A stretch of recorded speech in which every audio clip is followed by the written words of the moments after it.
جی دوستو، آج کا موضوع نہایت ہی دلچسپ ہے اور آپ کے لیے رہنمائی بھی ثابت ہو سکتا ہے۔ اگر آپ بھی پریشان اور غموں کے اندر دھنسے ہوئے ہیں تو اس موضوع کو لازمی سنیے۔ دوستو، ہر انسان کسی نہ کسی غم کا شکار ہے۔ اگر دیکھا جائے تو اس دنیا میں کوئی انسان کسی بھی حال میں خوش نہیں۔ ہر ایک کو کسی نہ کسی طرح کا کوئی غم لاحق ہے۔ یوں سمجھیں کہ بنی نوع انسان پر غم و اندوہ کے اژدہے حملہ آور ہیں اور وہ ان کے جان لیوا زہر سے جاں بلب ہے۔ وہ بلکتا سسکتا اور تڑپتا ہوا کسی مرہم اور مجدہ جاں فضا کا منتظر ہے جو کہ اس کے دکھوں کا مداوا بن سکے۔ اس غم کی بیماری نے انسانوں کو اندر ہی اندر کھوکھلا کر چھوڑا ہے۔ بعض دفعہ کسی انسان کے جسم کی عمارت بظاہر خوشحال و خوشنما، خوش گفتار و خوش اطوار، بھرپور و توانا اور صحیح و سالم نظر آتی ہے، لیکن حقیقت میں اندر سے وہ گن لگی لکڑی کی مانند کھوکھلی ہو چکی ہوتی ہے، جو کسی کمزور سہارے کے آسرے چند سانسوں کا خیالی آسمان بن کے کھڑی ہوتی ہے۔ جو ہی حوادث زمانہ کی پرزور آندھی اس سے آ کر ٹکراتی ہے تو یہ عمارت ٹوٹ کر خاک میں مل جاتی ہے۔ یوں اس کا نام و نشان ہمیشہ ہمیشہ کے لیے مٹ جاتا ہے۔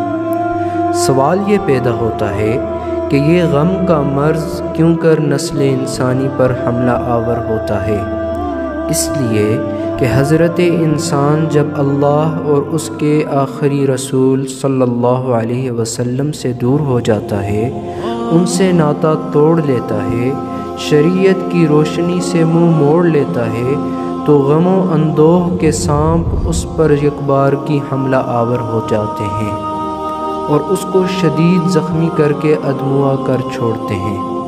یاد رکھیں، غم جہاں ہمیشہ آخرت سے غافل کرتا ہے، دنیا کے متلاشی بندوں پر حملہ آور بھی ہوتا ہے، وہیں یہ نیک بندوں پر بھی اثر انداز ہوتا ہے۔ یہ اس وقت ہوتا ہے جب وہ اللہ کے احکامات میں نافرمانی کے مرتکب ہوتے ہیں یا کوئی معصیت و گناہ کر بیٹھتے ہیں، لیکن بعض اوقات نیک بندوں پر غموں کا حملہ محض اللہ کریم کی طرف سے آزمائش کے طور پر ہوتا ہے، تاکہ ثابت قدم رہنے اور ہر حال میں اللہ کریم کی طرف رجوع کرنے کے نتیجے میں ان کے درجات بلند کر دیے جائیں۔ یوں غم و اندوہ اور حزن و ملال بھی ان کے لیے اللہ کریم رحمتوں کے نزول کا باعث بن جاتے ہیں۔ جب غم انسان پر یلغار کر دیں تو کیا کرنا چاہیے؟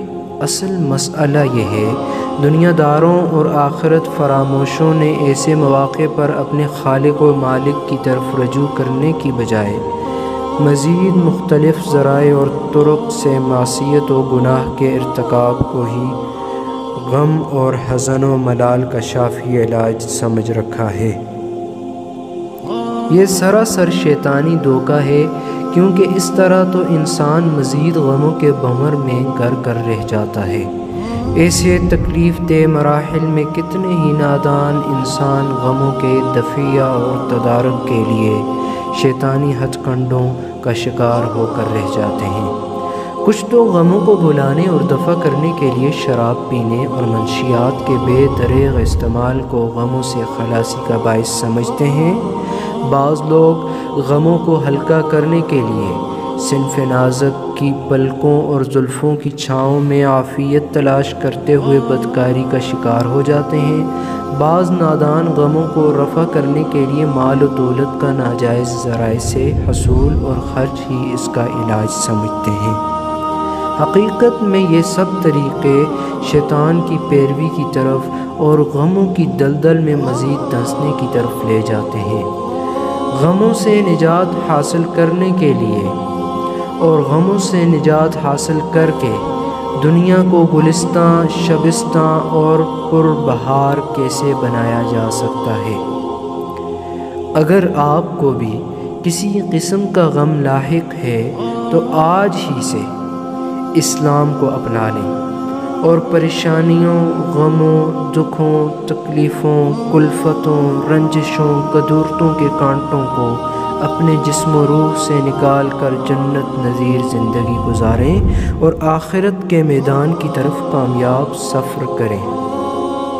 اور یہی ایک طریقہ ہے کہ جس سے ہم غموں کے بادلوں کو دور کر سکتے ہیں۔